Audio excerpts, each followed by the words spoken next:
Hey guys, so I'm going to teach you how to do basic foundation for guard, and it's really simple. If you've ever done foundation before, it's foundation. It's just I may give you more tips than you would know. I love makeup; it's my passion against guard. So it's not like I don't know what I'm talking about. I've done tons of research. I love it. Just trust me. Okay. I may be using some funky tools you've never seen before, such as these.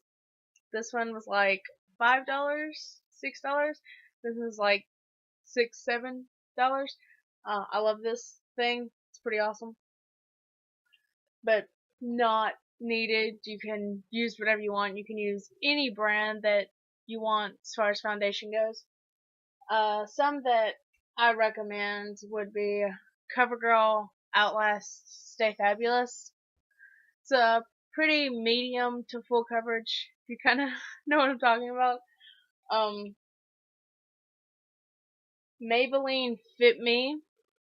It's a really good foundation. It was a really full coverage foundation. You can see that it's full. I had to stop using it because my face was too sensitive for this. I have very oily skin, and this was just too oily for my face. So if anybody doesn't have oily skin, you can totally have this. Don't care.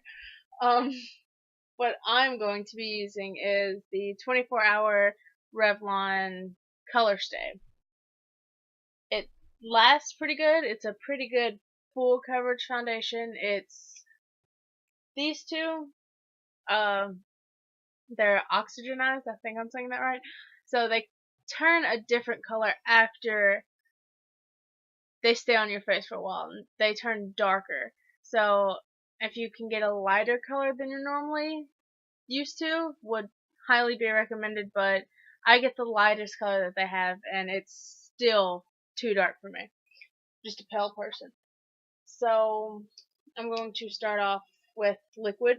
If there are primers for your face, you don't have to have them, but some people firmly believe in them, some people don't. Um, some people think that it keeps your foundation on longer, but foundation stays on as long as it did with it, so it doesn't really matter. That's something I oh no. But what I don't like about this is that it doesn't have a pump, so I just have to put it on my hand and go with it. So if you're thinking about getting one of these, like I said, it's not mandatory, but teach you how to use it. I just dab it on my hand. You can dab foundation on your face and then put it on, but the biggest trick with this is go in circular motions and not like, I don't know, don't dab it on or rub it on. It just gives you a very fine finish. I spend a lot of money on my makeup and tools and stuff.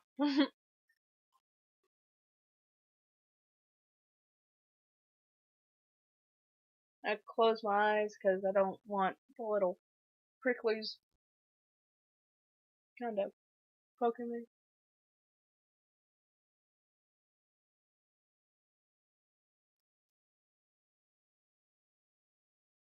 This doesn't like to blend sometimes, so I have to use my fingers or I use my beauty blender. If you have one of these and you want to use it, make sure it is wet and then put your foundation on it. Don't use it dry.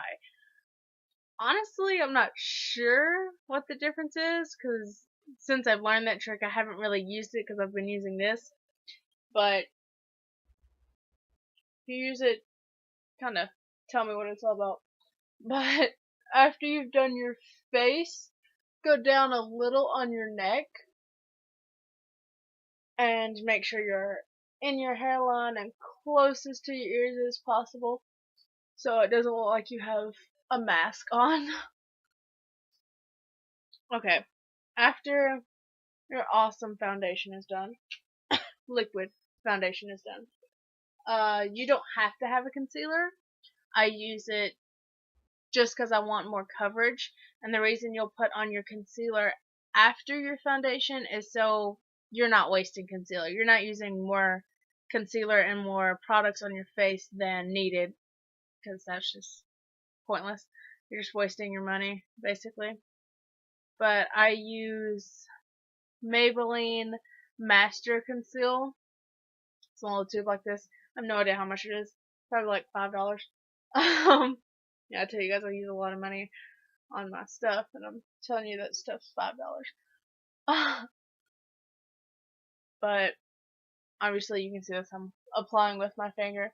Although I'm not really wild about applying with my finger, but I'm only using this in places that I feel needed. Some people may want to put it under their eyes if they have bags to conceal those, but I don't really care.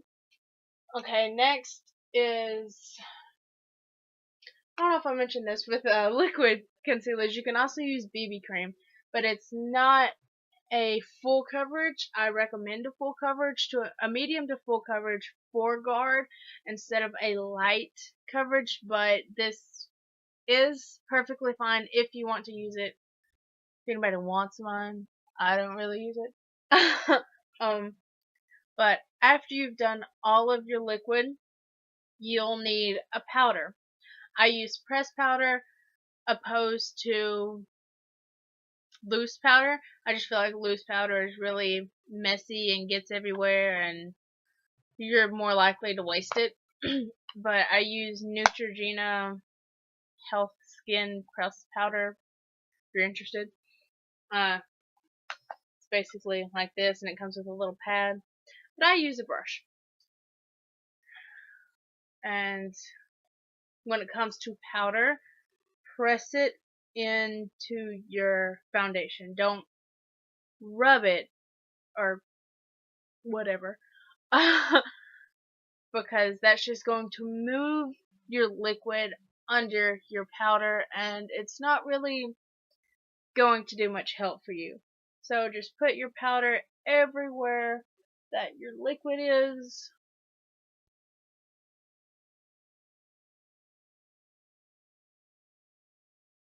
And I recommend before you do your makeup, you do any sort of moisturizing. I clean my face before I put makeup on because I'm less likely to break out, in my opinion. And this season you will have lipstick, bright red lipstick, and you will have to have something for that to stick on instead of putting it on just like your lips themselves. You will need, I always have extra foundation on the back of my hand. You will just need a little dab of that, and you'll put it on your lips. You will have chapstick on way before you go to this step, so that it's not just rubbing and it's not coming off, but so that your lips are moisturized, because this is probably going to dry it out even though you're putting lipstick on over it. That's why I'm doing this step last, because I would have put chapstick on before I would have done any of my foundation, so that it would have had time to set in. And after you put that liquid on, you're going to have to set it with a powder yet again, so that it doesn't move and it's secure. Also, you're going to have extravagant eye makeup, and you can either use your foundation or you can use an eye primer, which I highly recommend. With foundation, it's going to move, it's going to crease, it's not going to look pretty by the time it's your performance or by the time you're done with your performance. And if you do use your foundation, do not set it with a powder, because your eyeshadow is already going to be a powder which will set it yourself or itself. So you don't have to worry about that. But like I said, I highly recommend a eye primer for that situation. So I hope this helped you guys to start your next step in your makeup. I guess I will do tutorials on lips and eyes and contouring and blush and how to make the theatrical performing makeup for this season. I wish you all luck, and I will be there with you guys along the way.